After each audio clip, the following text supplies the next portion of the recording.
Yo, what's going on YouTube? Welcome back to another Minnesota Twins video. This is going to be another feel-good video for the end of the season. Basically, we're going to be going over my top 5, even though I put like 4 honorable mentions in there. Top 5 most exciting plays of the season, and I definitely want to know what you guys think down in the comments. I know a couple of you guys have already mentioned some of these in some of my other videos, some of the greatest things that happened this year, but I definitely want to know what your guys' opinions are down in the comments. If I missed anything, if you want to add to something, let me know down in the comments. And also hit that subscribe button if you like the Twins, if you like what I'm doing here. Make sure to do that. So I definitely do want to keep the top 5 to specific plays that happened this year. So example, I don't want to talk about, Kepler's 5 consecutive home runs off of Bauer, even though that was exciting. That wasn't one play. That was technically 5 plays. So I'm not going to be talking about that one, even though that probably definitely, would have made the list. And then also, I do think Polanco and his cycle should be in here, but since I already talked about that in the exciting moments video, I'm just not going to include that. That could be another honorable mention if you want to put that at like number 10 or something. So technically I have 10. If you want to put that at 10, we'll go over the 4 honorable mentions that I have, starting with number 307. If you know what that is, that was our home run total this year during the regular season.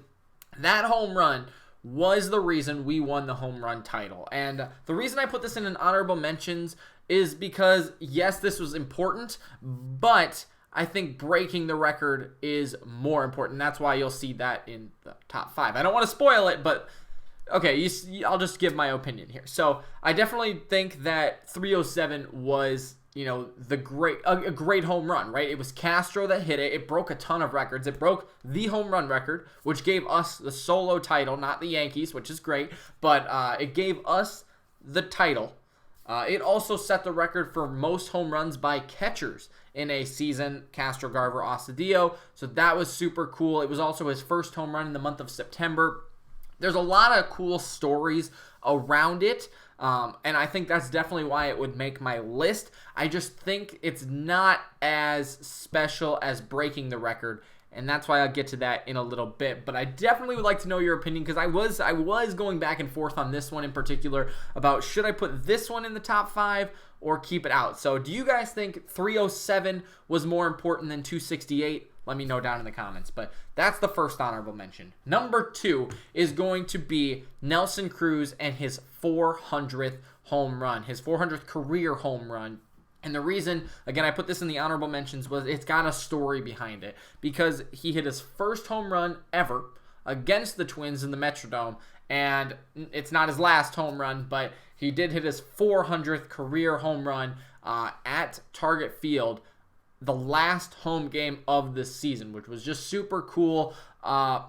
Obviously, it was also number 40 on the season, which is just another big milestone. There's a lot of feel-good kind of emotions, situations around, that home run, and it's incredible that he's able to do that as a Twin, considering he had his first one against the Twins. That kind of story is really cool. That's why it's in the honorable mentions. Number 3 is going to be Berrios' opening day start against the Indians. Now, this, I think, set a tone for the season. Of course, Berrios went through a lot of ups and downs this year, and I would say it was better than previous years, and we can talk about that in a different video, but I think we were still a little disappointed.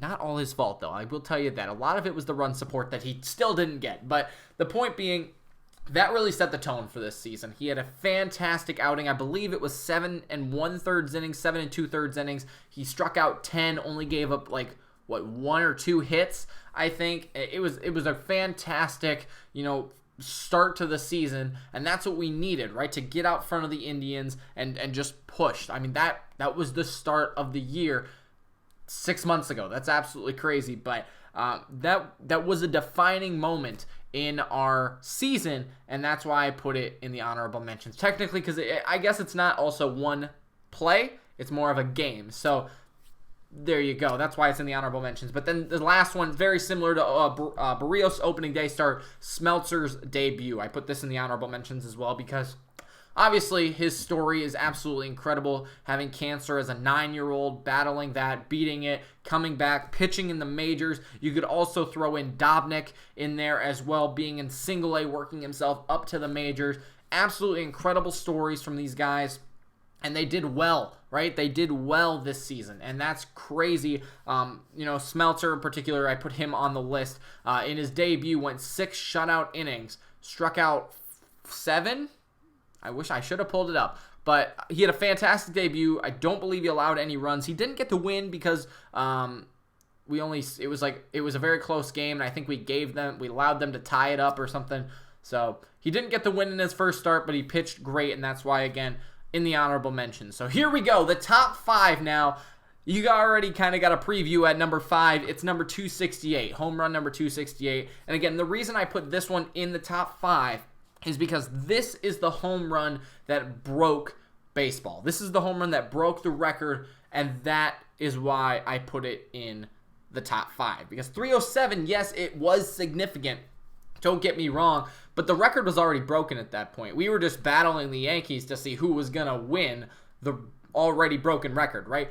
268 and 300 you could even throw in there as well as part of an honorable mention. But 268 was the one that broke the record, which allowed us to be number 1, right? So do you see what I'm saying there? Again, please let me know if you disagree with me. I think that one's the most controversial out of all of these. Was 307 bigger than 300, which is bigger than 268? Let me know. But I think 268, Garver, who had a fantastic season, him breaking it, it was on the road, unfortunately. I would have liked it to be at home, but that's what broke the home run record to allow us to break the home run record. You know what I'm saying? So that's number 5.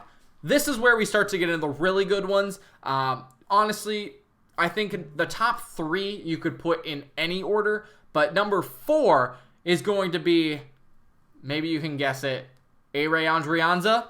Houston, does that ring a bell? How about being Verlander's daddy? A-Ray Andrianza in the Houston game, 1-0 was the final score. The only run coming off of Verlander, of course. A-Ray Andrianza solo home run. That's why we won the game. And that was an incredible game overall. We gave Verlander his first loss of the season. And I believe it was the first or second game, part of the second time we've played them in Houston. It was just a really feel-good game that A-Ray Andrianza, a guy coming off the bench who had a fantastic year, really, as a bench player. He was able to do it against Verlander, one of the best pitchers, probably going to win the Cy Young Award. I think absolutely incredible what he was able to do in that game. So that's why I put it at number 4, because it won us the game. It was a come from behind hero kind of guy. So there we go, number 4. These top 3, like I said, could basically be in any order. And you guys can let me know what you guys think down in the comments. But I put number 3. I limited myself to 1 walk-off home run, or 1 walk-off.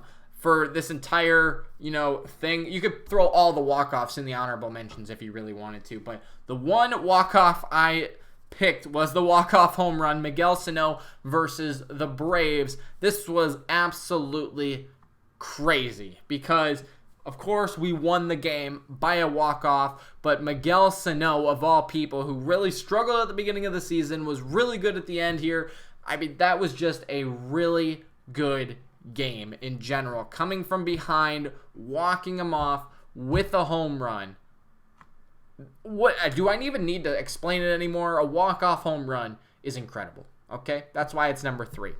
Number 2, I seriously, you can put these in any order. Number 2, though, this I believe was the turnaround in our season, because you go back to August 5th when we hit the home run for Miguel Sano, the walk-off home run. We lost the next 4 in a row. The first time all season we lost 4 in a row. We only did that twice, and of course the second one coming at the end of the year when we lost the last game of the regular season and then got swept by the Yankees. But we lost 4 in a row. The first time we did that. Our season was kind of, iffy because we were tied at this point in the AL Central.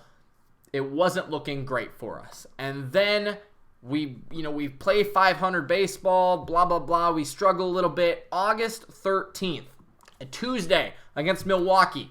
Maybe you know what's coming. Marwin Gonzalez, a 3-run home run off of Josh Hader. That was incredible because that won us the game, of course, not a walk-off because it was in Milwaukee, but that game was the turning point of our season. We were down in that game. We came back, hit the 3-run home run off of a player that shouldn't have ever done that. Marwin Gonzalez, is a good hitter.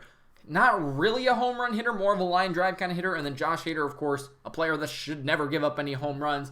The home run gave us the win. We only lost 14 games the rest of the season. We went like 29-14 the rest of the way. And I think this game was the turning point because we went on and, swept Texas, swept Chicago, swept Detroit. I mean, we won a lot of games the next 30 games or so. And it really was because of this game. And, of course, the home run off of Hader just makes it even that much better.